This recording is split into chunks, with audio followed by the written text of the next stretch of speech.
Sir हमारे साथ हाथ हो गया है, बहुत बड़ा धोखा हो गया हमारे साथ। किसी ने हाथ कर दिया हमारे साथ और ऐसा धोखा किया है कि जनरेशन्स की जनरेशन्स उस धोखे की लपेट में आ गई हैं। के बाद आप देखिएगा कि पाकिस्तानी चांद पे बैठे हुए होंगे। Turn around Pakistan, literally in 5 years we can be on the moon. हम पूरी दुनिया की फैसले पाकिस्तान से हो रहे होंगे।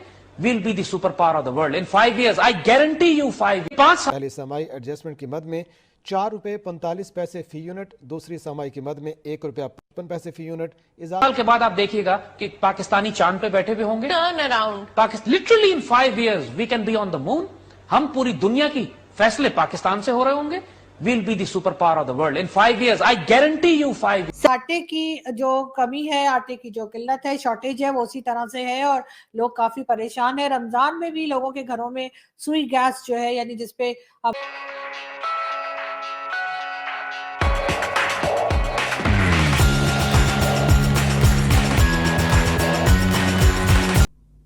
आपने वो मूवी देखी है पीके, आमिर खान साहब की मशहूर ज़माना मूवी पीके। उसमें एक तो पीके उनका अपना कैरेक्टर ही बहुत ज़बरदस्त है, लेकिन उसमें वो कहते हैं ना सरफराज धोखा नहीं देगा। सरफराज ने हमें धोखा दे दिया। ये वो क्रिकेट वाले सरफराज साहब नहीं है, वो तो कभी कभी जितवा भी देते हैं, कभी धोखा भी दे जाते हैं, ग्राउंड में खड़े होकर जमाइयाँ भी ले रहे होते हैं, लेकिन वो जितवा भी दिया करते हैं। लेकिन ये वाला जो सरफराज है, इसने तो वो किया है हमारे साथ। हमने कहाँ होना था अभी और हम कहाँ पर हैं। 5 साल के बाद हमने चांद पे बैठे होना था। 5 साल के बाद हमने दुनिया के फैसले कर रहे होना था। 5 साल के बाद हमने इस दुनिया की सुपर पावर होना था, लेकिन हमारे साथ धोखा हो गया, हाथ हो गया हमारे साथ। देखिए वो बता रहे, आपको बता रहे हैं ये कि, और ये कई साल पहले की बात है। हमने 5 साल के बाद कहाँ पर होना था और इतने साल के बाद हम कहाँ पर हैं। तो धोखा नहीं हुआ तो और क्या हुआ। और चांद पर हम बैठे होते, टांगे लटका के बैठे होते हम चांद पर मज़े से, और हमारे एक हाथ में सिगार होता, दूसरे हाथ में हमारे गिलास होता, और सामने हम इतने प्यारे प्यारे जो हमारे प्लैनेट्स हैं वो देख रहे होते। कहीं पर सैटर्न नज़र आ रहा होता, कहीं पर जुपिटर नज़र आ रहा होता, कहीं पर मार्स हमारे सामने होता। बल्कि वहाँ के फैसले भी हमने करने थे, कौन से प्लैनेट पर क्या होगा ये हम बताएंगे। दुनिया की बात तो आप छोड़ ही दें, ये इस प्लैनेट की बात तो आप छोड़ ही दें। वो कह रहे हैं कि 5 साल के बाद हम चांद पर बैठे होंगे। देखिए मैंने आपको कहा था ना कि वो पीके में वो कहते हैं ना कि ये 1 नंबर नहीं है 2 नंबर, और फिर वो सरफराज धोखा नहीं देगा। ये हुआ है हमारे साथ। तो ये जो कंट्रीज़ हैं इस वक्त सुपर पावर की दौर में, जिन्होंने जो है वो सोचा हुआ है कि हमने कोई 3rd लार्जेस्ट इकोनॉमी बन गया है, कोई 5th लार्जेस्ट इकोनॉमी बन गया है। हमारे हमसाया कंट्रीज़ कहाँ पर सोच रहे हैं जनाब, हमने तो जो है वहाँ की प्रेसिडेंसी लेनी है, और क्या क्या कुछ वो करवा रहे हैं, कितनी मेहनत कर रहे हैं, समिट पे समिट, कॉन्फ्रेंस पे कॉन्फ्रेंस। उनको ये पता ही नहीं कि ये तो फैसला हो गया था, ये हमने होना था, ये हमारे साथ हाथ हो गया। सर बस मैं आपको ये बताना चाह रही थी, हाथ हो गया। अच्छा, जहाँ ये सब कुछ देखें, ये जो है ना ये सारे धोखे 75 ईयर्स से चल रहे हैं हमारे साथ। हम जैसे ही पहुँचते हैं चांद पर बैठने के लिए, अगले 5 सालों में कोई ना कोई हमारे साथ हाथ कर जाता। कभी कोई हमें डॉलर्स दे के जिहाद करवा देता है, ये तोड़ दो जाके उस कंट्री को, जिहाद कर दो। हम फिर पैसे तो आ जाते हैं, लेकिन जाहिर है चांद पर नहीं जा पाते। अच्छा अब आप देखिए कि हमारे बजाय चांद पर कौन पहुंच गया। चांद पर पहुंचने के लिए तैयार है Saudi Arabia, UAE, India, America और वो रशिया, और उनकी तो दौड़ पहले से ही लगी हुई है, वो तो पहुंच ही चुके हैं एक मरतबा दोबारा से। मार्स पर कौन ले जा रहे हैं जनाब, इलोन मस्क साहब। तो हम पीछे रह गए सर। हमें लोगों ने धक्के वक्के देके धक्कम पेल में हम पीछे रह गए। जो धक्कम पेल हुई ना सस्ते आटे की, खुद हमें कहाँ पर पीछे छोड़ दिया कि हम सस्ते आटे की लाइनों में लगे हुए हैं। चांद की लाइन में नहीं लगे हुए, चांद पर पहुंचने की लाइन में, हम सस्ते आटे की लाइन में लगे हुए हैं, जहाँ पर भगदड़ में 12 से 15 लोग जाम बहक हो गए हैं। और जहाँ पर अब हमारे फाइनेंस मिनिस्टर साहब जो हैं वो जा रहे हैं वहाँ पर IMF के लिए तरले मिनते करने अप्रैल के मंथ में। और जहाँ पर इमरान खान ये कह रहे हैं कि अब हमारे पास 2 मॉडल्स हैं, या तो टर्की बन जाइए, टर्की के फुटप्रिंट्स पर आप चलिए, और वरना फिर म्यांमार बनने के लिए तैयार हो जाइए। कहाँ हमने ये सोचा था कि अगले 5 साल में हम चांद पर जाके बैठेंगे, मज़े करेंगे। अच्छा मैं देख रही थी, मैंने जब ये शेयर कराई तो बहुत ही मज़े के जो हैं इसके ऊपर मुझे, मतलब ये कि भाई इसको मैं सीरियसली ले रही हूँ, कोई आप ऐसी बात ना समझिएगा।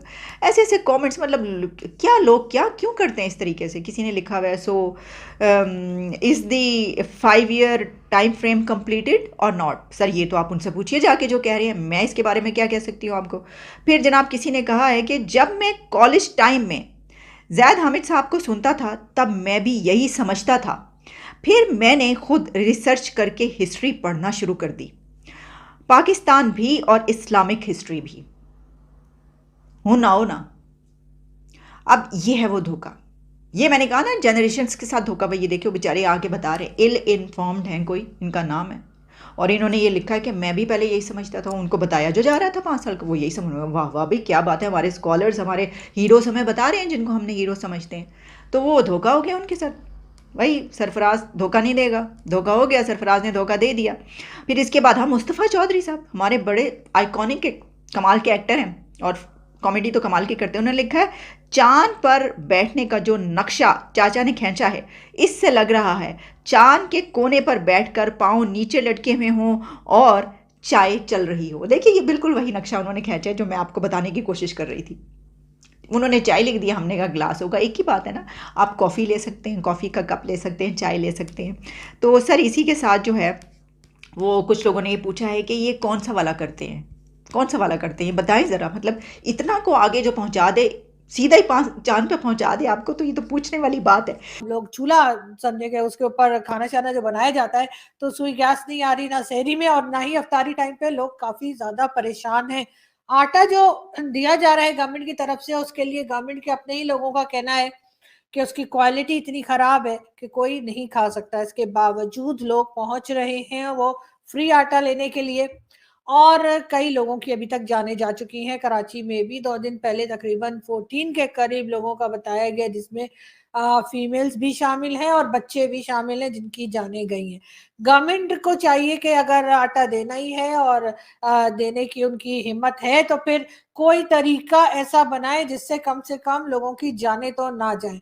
तो ये सारी चीजें जो चलती रहती हैं, उनको देख के मेरा ख्याल है कि हमें, अगर हम भारत के साथ, भारत की एम्बेसी यहाँ हो सकती है या भारत के हाई कमीशन यहाँ पर हो सकती है, तो फिर इजराइल की क्यों नहीं। इजराइल से तो अभी तक हमने कोई जंग वंग भी नहीं लड़ी है, और ना ही कोई और किस्म का हमारा कोई उनका झगड़ा चल रहा है।